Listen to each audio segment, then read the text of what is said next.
So magandang gabi po sa inyo lahat. So nandito ako ngayon Kinangilo para dalhin yung mga needs niya para doon sa kanyang bedsore o sugat sa na binili natin. So i-update din natin siya regard dun sa pangkabuhayan na bibigyan natin sa kanila, kung ano ba ang gusto nila at kung paano nila may handle yung bibigyan natin kabuhayan.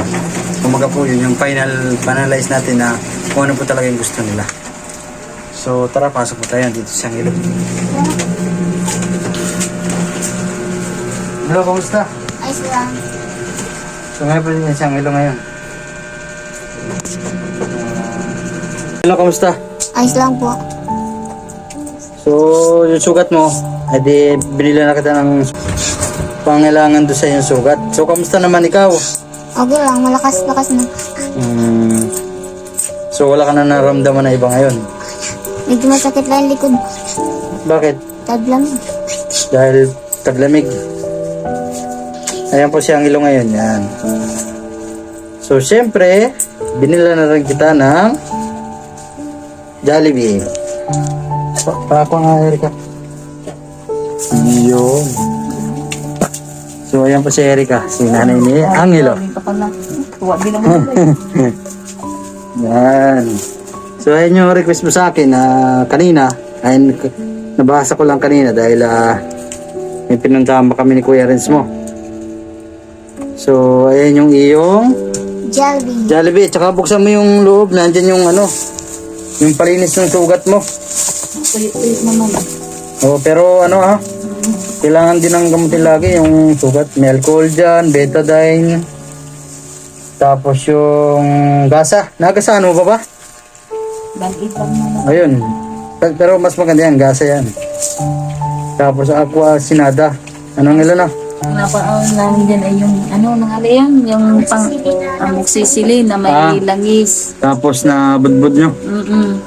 Nagtuyo na. Hindi na katulad nun na talagang Ganak-nak. hindi makatulog. Yung mga nagakirot. Hindi ka makatulog sa sakit. Ngayon naman, ayos na. Yun ang naano ko, yung langis ng nyug baga, may amoxicillin. Yun ang inaano ko dyan, nalagay.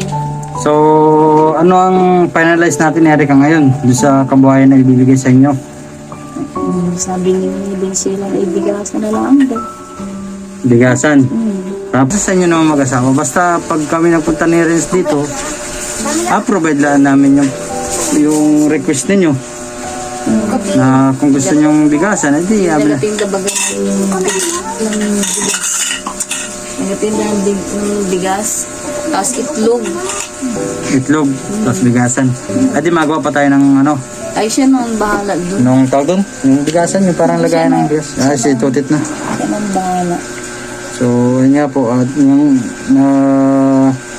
yun po ang gusto nila, yung bigasan. Kahit hindi na grocery, yung bigasan na lang. Kahit yun na lang, yun na lang. Yun na lang. Ano pa, yun lang ba yung nyo? Yun lang. Yun na lang yung final na.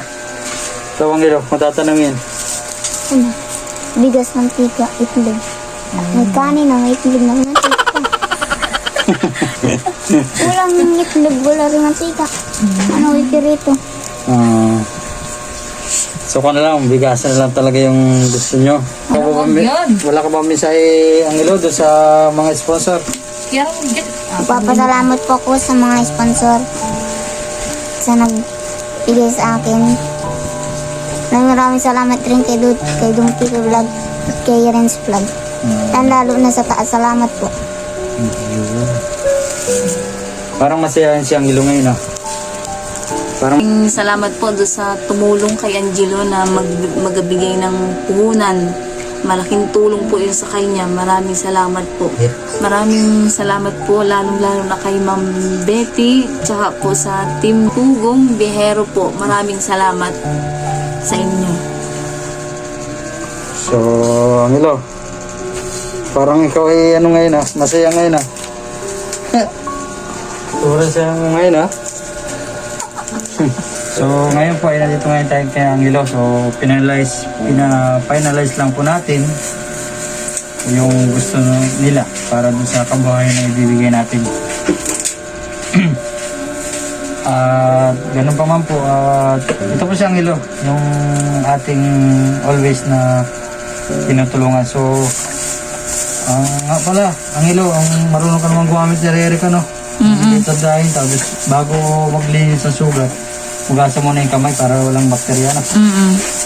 Tapos yung gasa. Kasi po meron siyang bed sore sa ay medyo masakit daw nung kahapon, so binila natin siyang ulo. Tapos binila na rin natin yung request niya yung ulo, yung Jollibee. Jollibee. Wow! So, ayun nga po.